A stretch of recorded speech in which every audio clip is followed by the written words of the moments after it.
Namaskar. Hello and welcome to 𝗏𝗏𝗏𝗏 channel. I'm your host Sree Iyer. Joining me today is General Harimohan Iyer. The other two generals are traveling today, but they'll be back next Monday. So let's welcome General Harimohan Iyer. Namaskaram, sir. How are you? Namaskaram. Great to be on your show again. Thank you so much, sir. And you bring in some very rare insights that we get to see listening to you, sir. Sir, one thing here is this whole meetings that have now taken a sense of urgency is because the United States has said no more. 27th, if you don't have a deal, you are on your own. And Trump somehow seems this time he's serious. The reason I'm saying he's serious is because a lot of the financial instruments are becoming a little critical in the United States. I've been doing a series on this just to educate our audiences as to what's coming down the pipeline. So it's a US-driven initiative right now that if you don't settle, then you don't have a deal. In fact, I'm hearing Zelensky is going to be coming to DC again to finally sign off on it, and then afterwards things may, start happening in a different way. From what we have seen, 28-point thing was what the US was putting out, which it appears had the blessings of Putin. The EU counters with 24-point thing. And I can right away tell you, sir, 5 or 6 are a non-starter. Putin has said you cannot have Ukraine be part of NATO ever, and so on and so forth. Now, let's take the worst case that Trump actually carries out his threat and he pulls out the support. Essentially, they leave. They don't get satellite information. They don't get the logistical help that they were getting as to where the Russian troops are. And Russian troops are going about it systematically, methodically. They are not going after Ukraine-speaking population. They're just trying to keep the Russian-speaking population pockets together. There's a method to their madness, is what I'm trying to say. So how do you see this thing play out? Okay. Firstly, let me start by saying that Putin will not speak to the EU. Let that be very, very, very clear. He does not consider EU to be a equal that he should deal with. That should be because he is miffed with EU, to be very blunt. Because despite having been in the G8, Russia never got the benefits of being part of Europe. So to that extent, I've been to Russia a couple of times in this period when Russia was doing well. And I realized that the market was, very phobic, if I was to use the word. If you go to St. Petersburg and go around, then you realize what kind of friction the people over there feel about Europe. So to start with, I will say that EU might put 60, 70, 80 points. Putin is not going to give a damn about it. That's one. Now, why has EU given these 28 points? You see, if there is a ceasefire without the EU being part of, then EU loses whatever little relevance it has today. As it is, what is NATO today? I have been questioning this many a times. When Russia used this as a premise to go into Ukraine, saying that NATO expansion further east is not admissible. Poland was the first one which broke off from the erstwhile, what was it called? The Eastern Bloc. Warsaw Pact. Yeah. And Warsaw incidentally happens to be in Poland. So the day Poland broke off, in the 90s, Warsaw Pact was as it is gone. But for Yugoslavia, the Russian influence in the rest of the states which were part of the Warsaw Pact was much more of cohesion, the Soviet cohesion, if I was to use the term. The second thing happened was when Germany united. East Germany, or the German Democratic Republic, was possibly the strongest front of the Eastern Bloc after Poland. So when these two went off, the Russian influence in the rest of those states, less Yugoslavia, and subsequently Yugoslavia has also broken into multiple fract parts, 5 if I'm not wrong. And only the Serbian component, because they share a race with Russians, stay with Russians. The rest, everybody has, leaned on to the West, or Western Europe, if I was to use the word. Then our first lady is from erstwhile Yugoslavia, Slovenia. Slovenia. So Slovenia is part of the Western, it's part of the Western bloc. Other than Serbia, everybody. Montenegro was initially part of that, and I believe it's also now decided to go other ways. Serbia no longer controls or carries that kind of weightage what it used to have was, right? So by and large, what the West did when Soviet Union broke up, it ensured that whatever influence Soviet Union or Russia had through Soviet Union, it stopped at the boundaries at which the Soviet Union was, which means Belarus was the extreme end up to which the Soviet influence was there. So the Czech Republic went, the Slovakians went, Hungary went, slowly, whatever elements where the West felt threatened by, or when I say West, means Europe. And when you look at the Europe today, all these nations have become part of the EU.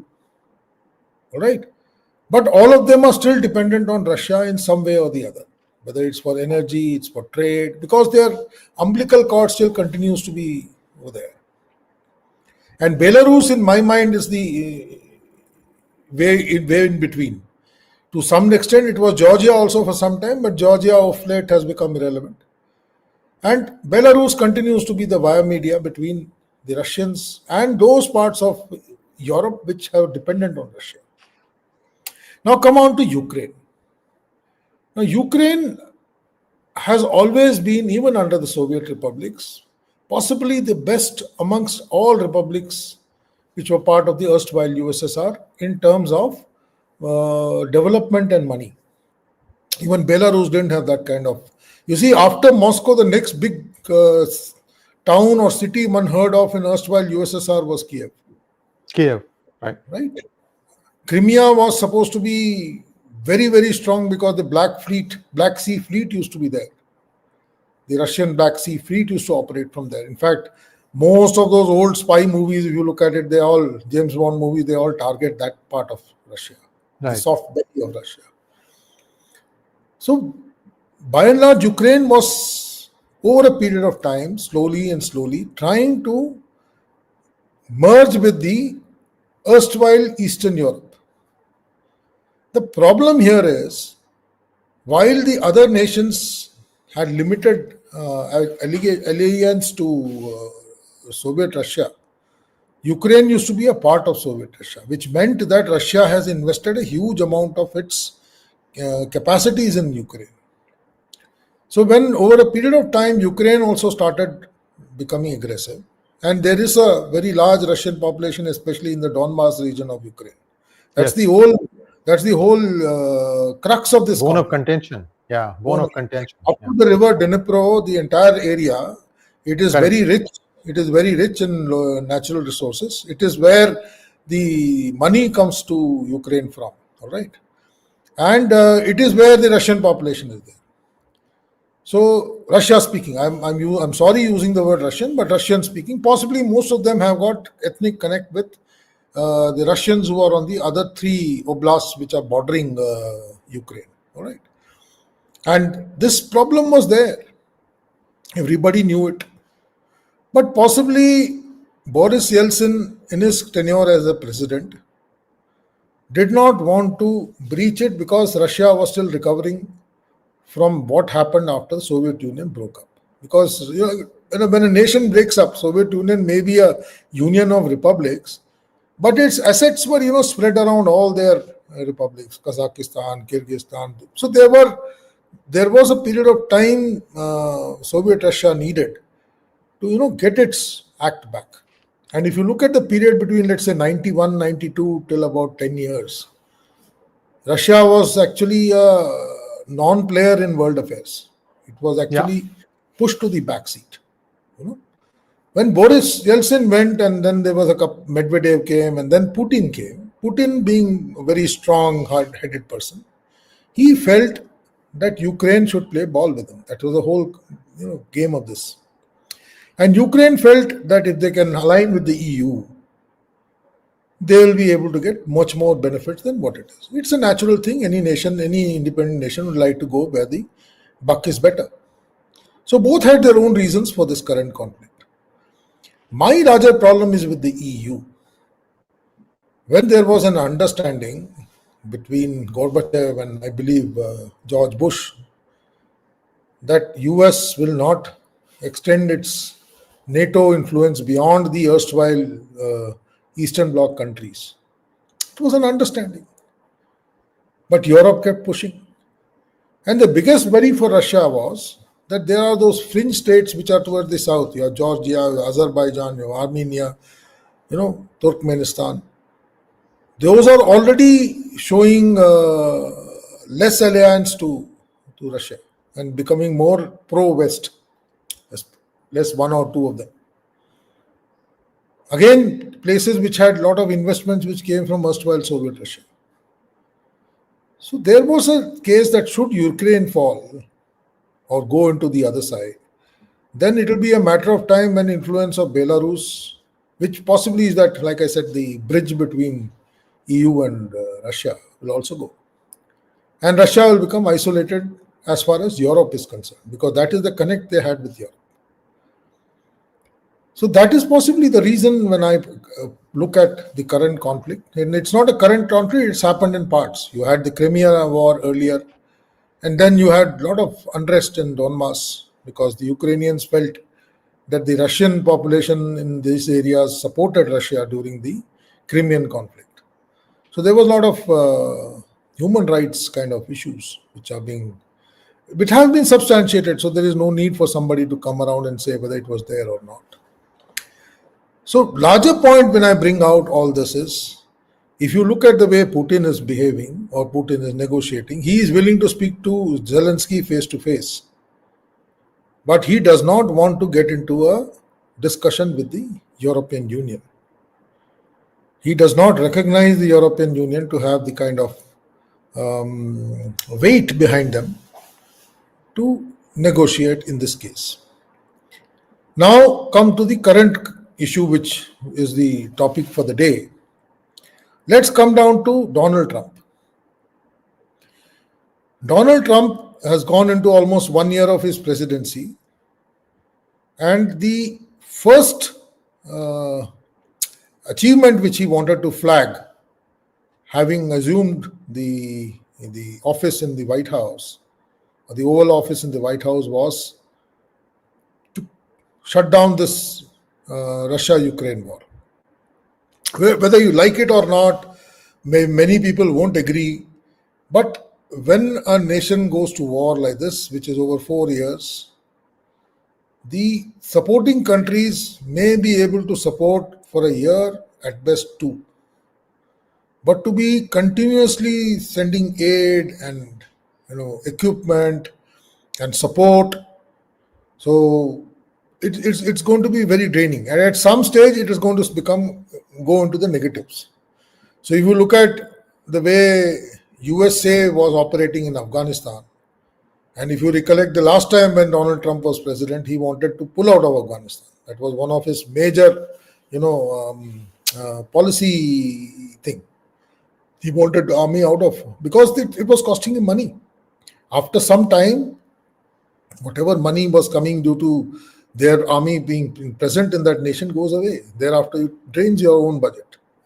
So in the current presidency, the one thing which I feel President Trump wanted to do upfront was to be the one to claim that he stopped this war, because he felt that this was a war which his predecessor, and I keep maintaining it, that majority of President Trump's decisions are based on what his predecessor has done.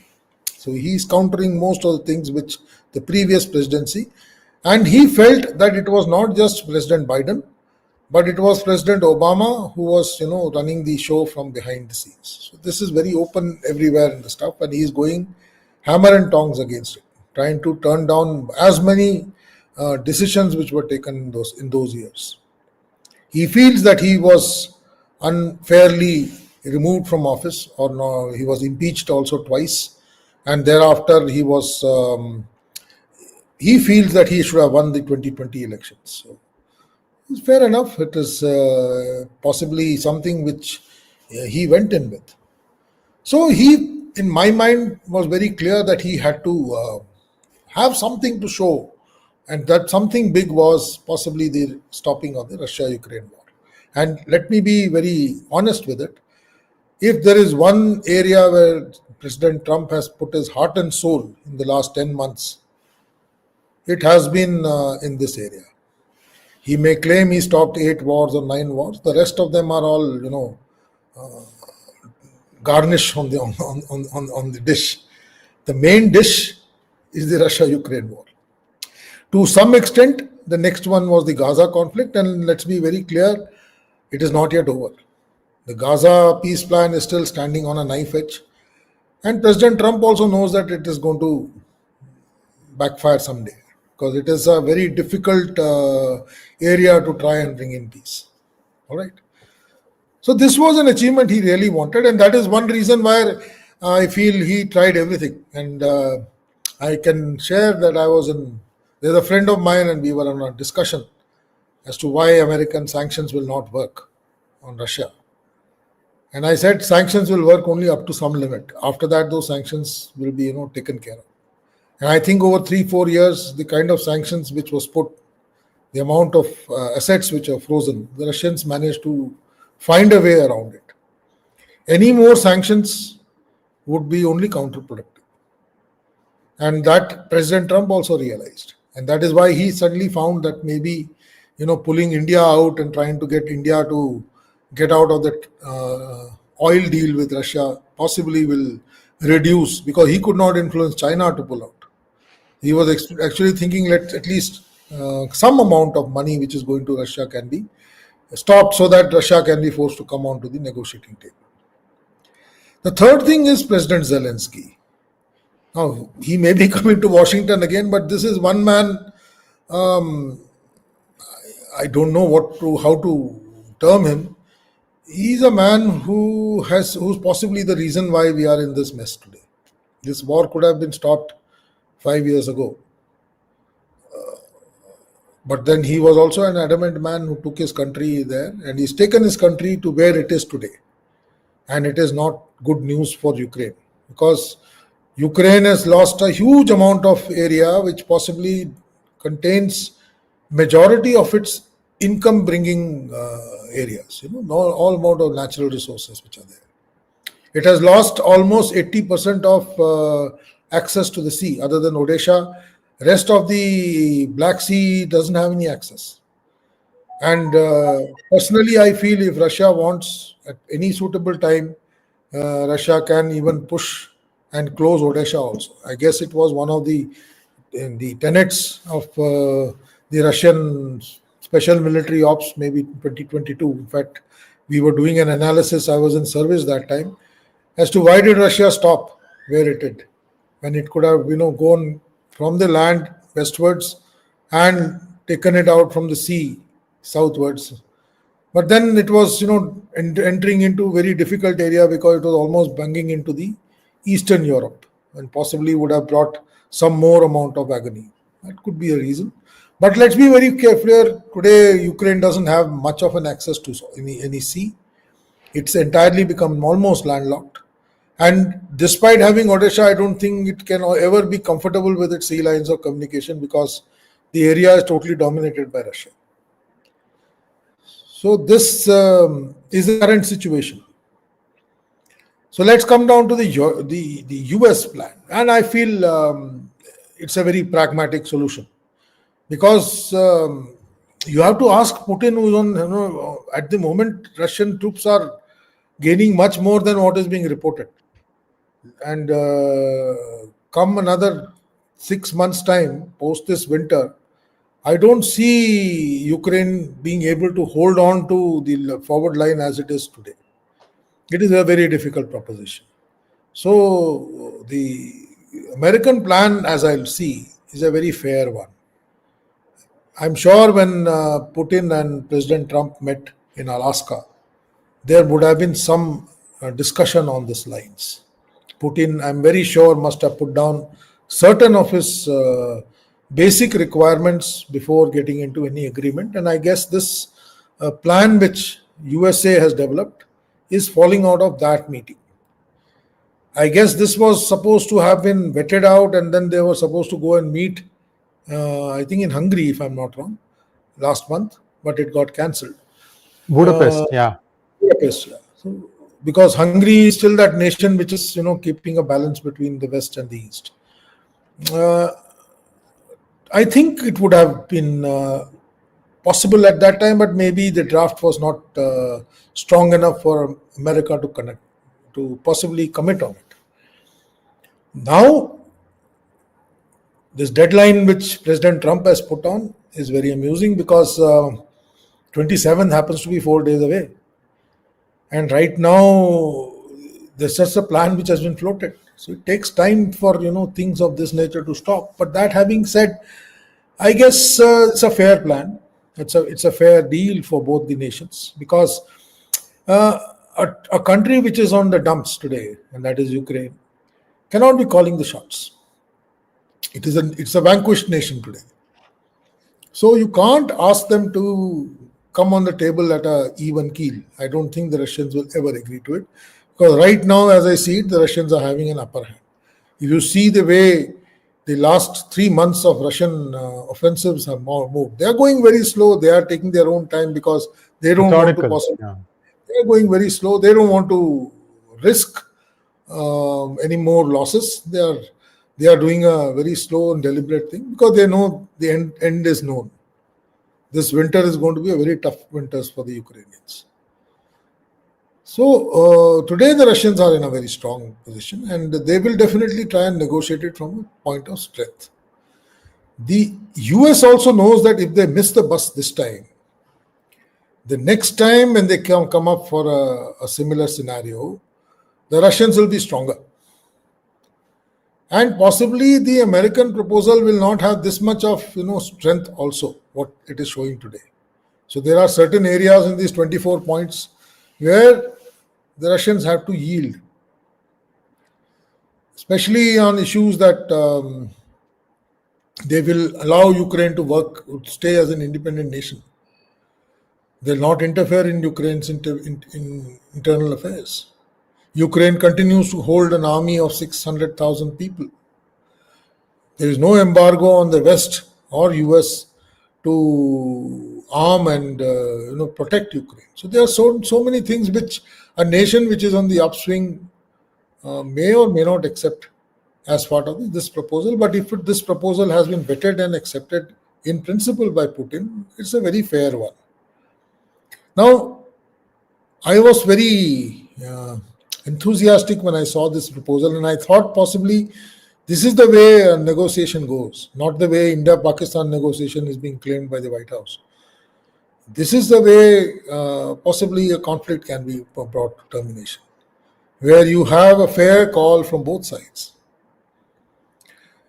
When you look at the European proposal, it appears to be a proposal of somebody who is possibly, I won't even call it equal, I'll say somebody who's on the upper hand. For Russia to agree to the European proposal when they are having the upper hand doesn't sound to logic. So the things like they will decide on Ukraine's induction into NATO. The whole war has started by this issue of Ukraine not going to NATO. So until and unless that commitment is put on the table, no one is going to negotiate. So if you keep that proposal, that major point of contention open, then this negotiation is not happening. Then to say that entire Russian assets will be, kept.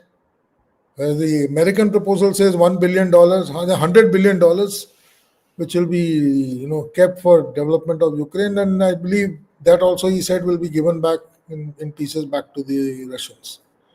So you can't expect a nation which is on the upper hand to negotiate something from weaker side. Why has the European Union done this? In my mind, I feel they feel left out. In fact, last time when President Trump suddenly decided to have a summit meeting with President Putin in Alaska, I don't believe he interacted with the EU leadership. It was only post that meeting that he called the entire EU heads of state to White House to discuss what he discussed with President Putin. So, these are areas where I find the EU feels that it has got left on the wayside. In these 4 years, let's be very clear, France, to some extent Germany, UK, and definitely the fringe states of Poland and Czechoslovakia, Czech and Slovakian republics, they have invested heavily inside Ukraine. And I'm sure their business interests will all get damaged if the deal goes in the way the US deal is coming out. They'll all get marginalized. So they feel a little pained that they have supported a nation for the period of 4 years and they are not getting a look in or a say in the way this negotiation comes about. The next issue is what is NATO and what is the future of NATO? Is NATO such a big issue where today the President of US says, I am putting more money than the people who are being protected. So tomorrow if NATO collapses, then what? How does the EU stay together? Because even within the EU, there are a lot of fissures. Not many people accept the word of Brussels. And every nation has its own policy to go for. And the biggest culprit there is UK. Having pulled out of Brexit. Going through Brexit, they have cut themselves financially from the EU. And they were a big chunk because that is where the EU link to the US was there. So through Brexit, if you look, the business interests of US has gone down. France, Spain and Germany have their own agendas and interests. So what happens to the smaller nations which are there in the EU? How do they continue subscribing to the EU without having kind of say? To that extent, I feel EU feels a little neglected, and that is why this new proposal has come. So how is it going to go forward? If the Europeans think that they are 28 and the US 24 will be weighed against and they'll come with a via media of 26, I don't see it happening.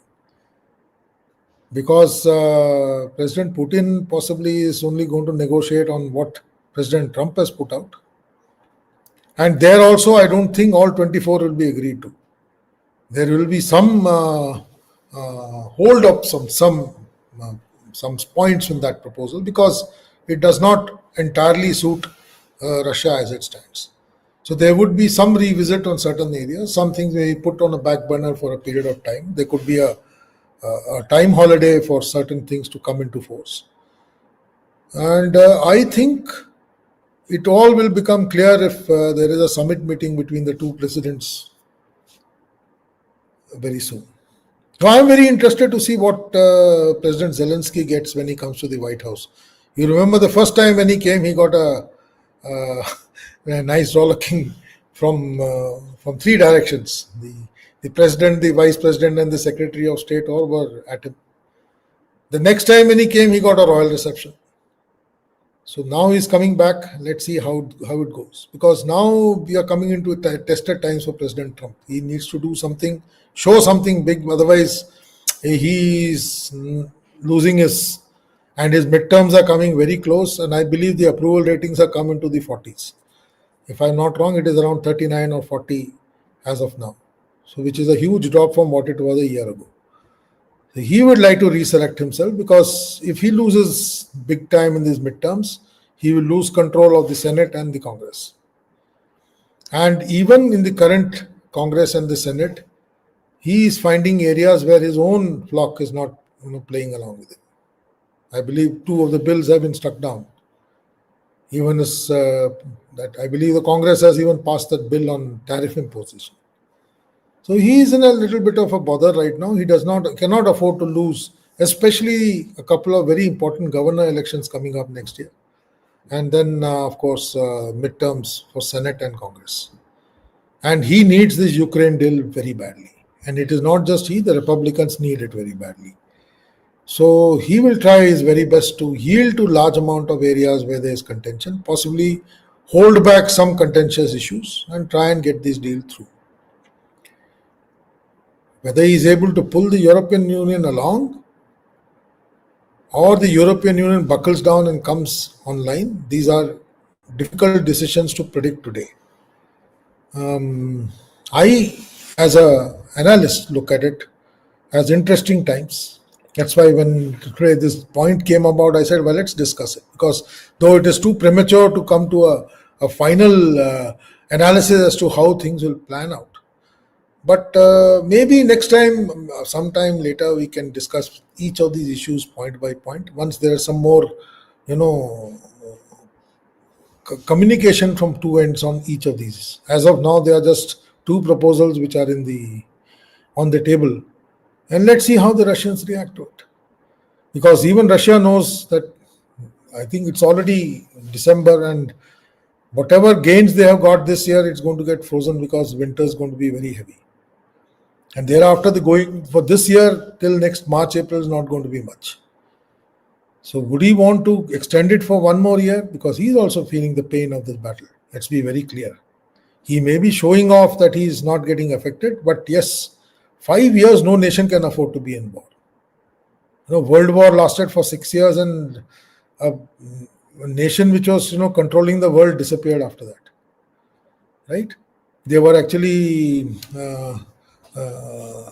down to their last pennies when the World War ended.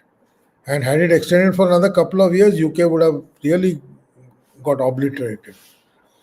So it is tough for any nation to be at war for more than, I would say, a month. But for somebody to be at war for more than 4 years, is a tough time.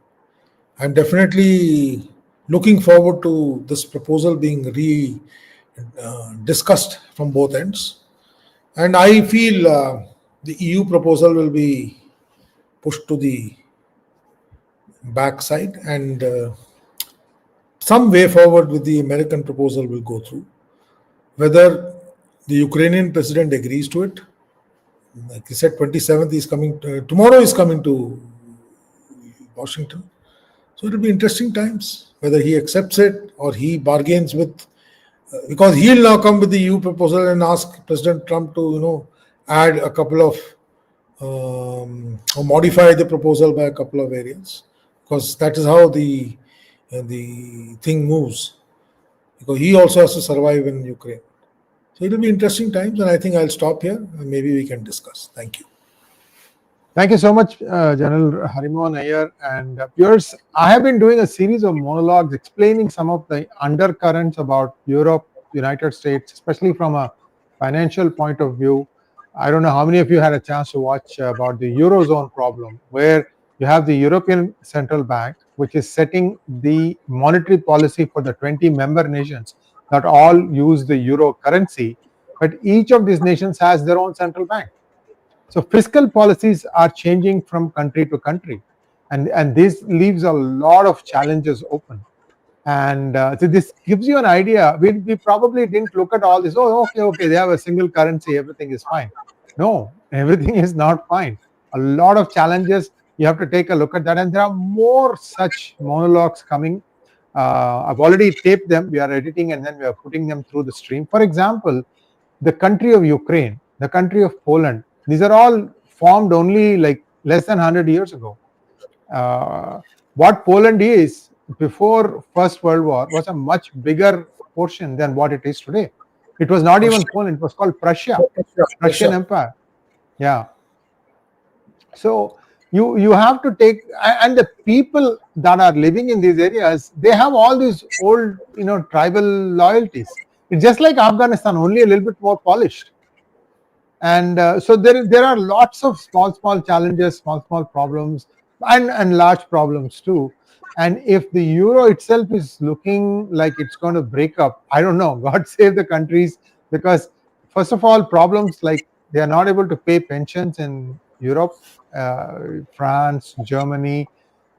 Germany, because they took on a economically weaker Eastern Germany into the fold, they have really not recovered from that. And they needed the cheap oil from Russia to keep their industries going. And when you come in and say no more that, I mean, they are General Harimohan Iyer, anywhere in the Western Europe, whether it is France or Germany or UK, people are screaming that their utility rates, their bills have gone through like not 10-20%, they are talking about multiples of 100%. People just can't afford to pay anymore. Sree, the point is, let's look at Eastern Europe. Yeah. All the countries of Eastern Europe, they were possibly trying to come out of communist or socialist. I won't use the word communist. They were all socialist. And they don't want to go back there. Yeah. They don't want to go back there. They want to become possibly economically forward nations. And whatever they gained in 10-15 years of pulling out of the USSR or the Warsaw Pact, possibly in the last 5 years they have given, because I had 2 years of COVID and pandemic also to it. So when you add this 1 + 1, it is a big blow. It is not hunky-dory anywhere, whether it is Poland, Czech Republic, Slovakia, because all of them are trying to resurrect themselves. So there is a lot of problem in that area. And like you said, Germany has its problems, because East Germany came with a lot of negatives when it came and joined. So it has taken them 20-25 years to somehow come above normal. They don't want to be there. They want to make it the biggest nation. Yeah. Sorry. Thank you, sir. We have a few questions. I know you have a hard stop. Let's try and see how quickly we can go through the questions. No. I have time. I have 20 minutes. Yeah, 20 minutes. And we have, 6 or 7 questions. So, Defense Minister Rajnath Singh today talked about Sindh joining India in near future. This is completely new. What does it imply? We are throttling into an offensive defense. It will be huge. When this point came about, we liberated East Pakistan, right? What did we get? When we liberated East Pakistan, did we annex it? Or let's say last time we were discussing about the Siliguri corridor. Yeah. Did we even get those 25 kilometer or 50 kilometer buffer area inside Siliguri corridor from a nation that we have liberated? In today's world, in fact, after post-World War, there is no annexation. That is a no-no. So even if, let's say, tomorrow Sindh breaks out of Pakistan, it will become possibly a buffer state. It will become a buffer state between India and whatever is left of Pakistan. So be rest assured, it will be like what Bangladesh was maybe a couple of years back. So all this talk about, yes, the only area which we have claims on, and that has been passed in a parliamentary resolution, is Pakistan occupied Jammu and Kashmir, because it is an integral part of India, and therefore we feel that should be given back to us. So if tomorrow for some reason POJK and the areas to the north of it, that is Gilgit-Baltistan and the northern areas, if they tomorrow decide to break away from Pakistan and they offer to join India, I am sure India will be more than welcome to take them on board. But if they tomorrow decide that they'll break away from Pakistan and become an independent buffer state, we cannot turn around and say, no, you are part of India. So to that extent, this statement which he has said, Sindh joining India, I don't think he mentioned India. Possibly, see, Sindh has been in a pot boiler since independence. The major reason, in fact, I think we had a earlier discussion on it sometime when we were discussing Sindoor, not on your channel, on Gunner's site, Gunnershot. The entire communities who moved in from India, other than Punjabis, all the Muslim families which moved in from India, hinterland, They were all pushed out of Punjab to Sindh, because Sindh those days was all deserts. And they were what was the muhajirs or refugees, as they term it. So the entire MQM which started over there was for that reason, because they felt that they were cheated. Right? So it's not a new thing that Sindh is on the boil. It has been on a simmer for a very, very long time. Maybe people are talking about Balochistan and Khyber Pakhtunkhwa and all. I always maintain that Sindh has always been on the same levels. So if there is an implosion in Pakistan, Sindh will also be part of it. Whether it merges with India or it stays as an independent buffer state, these are things to be seen later.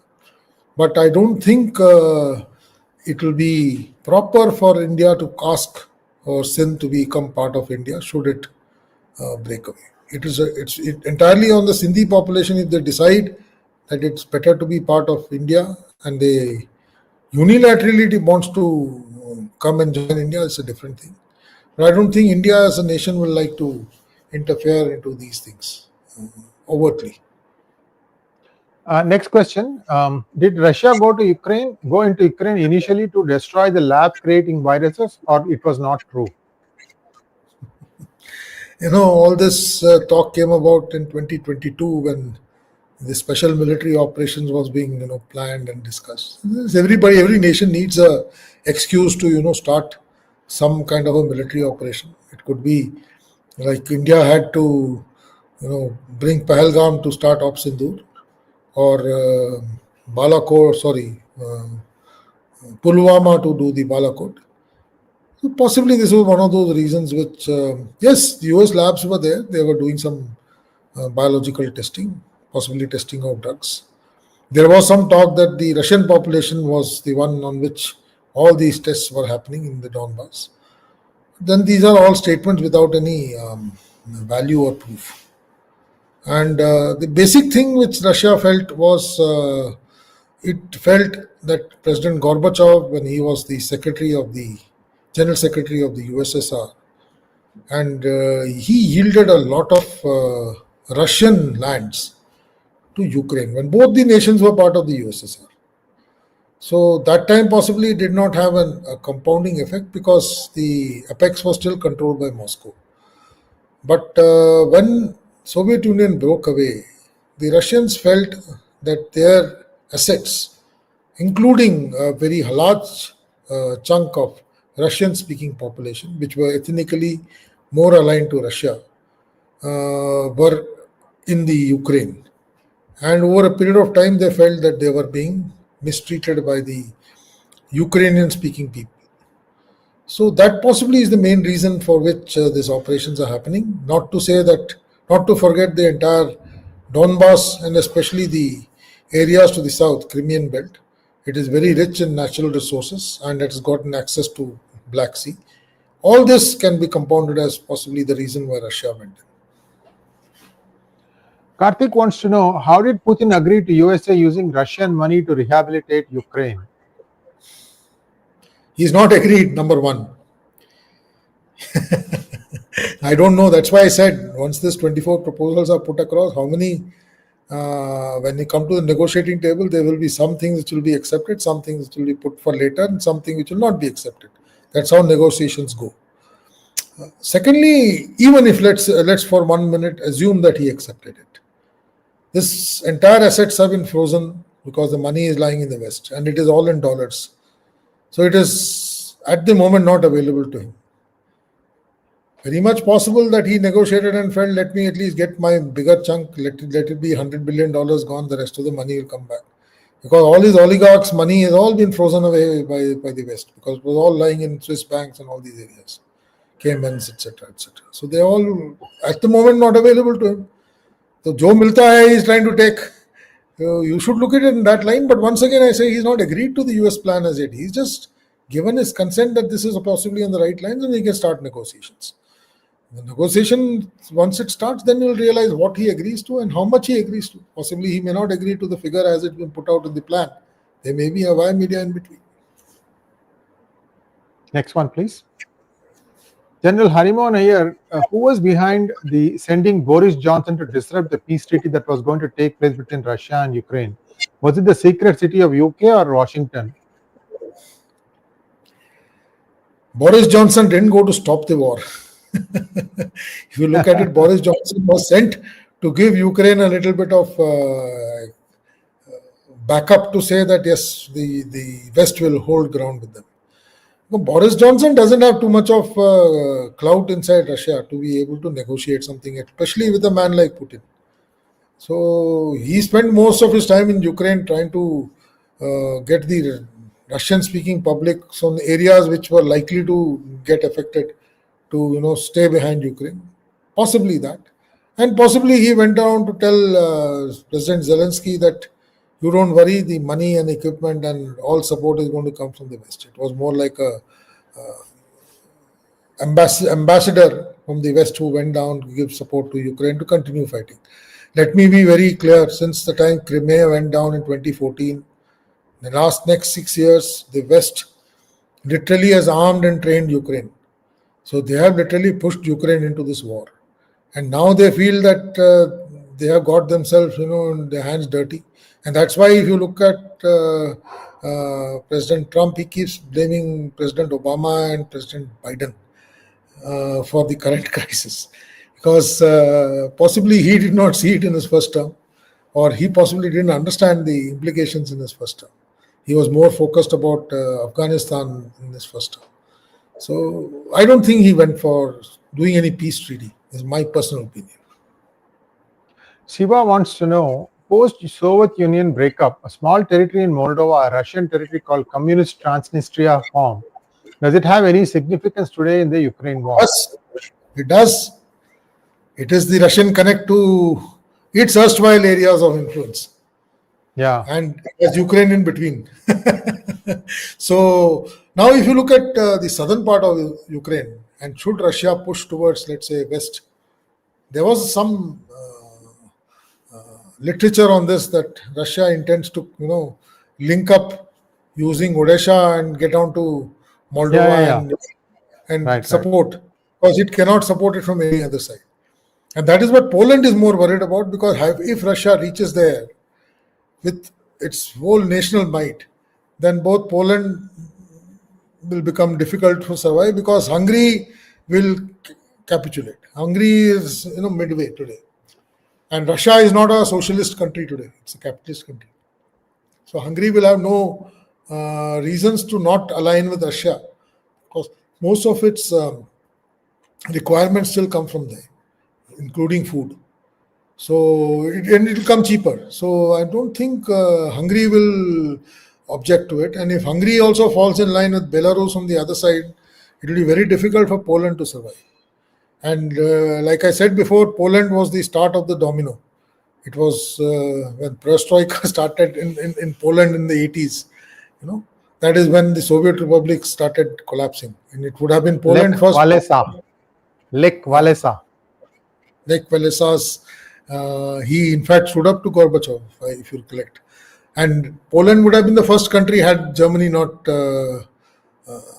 broken the wall and united. So there were some dynamics at that time. Akash Sadani wants to know, while we talk about the conflicts going on around the world, apparently America and its fangs in already waging a global cyber war through its AI initiative offensive. Your views? America is the most powerful nation in the world.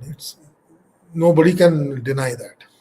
And like I think General Shankar mentioned last time, as it stands, it is heads and shoulders above China. China is very far away from catching up to America.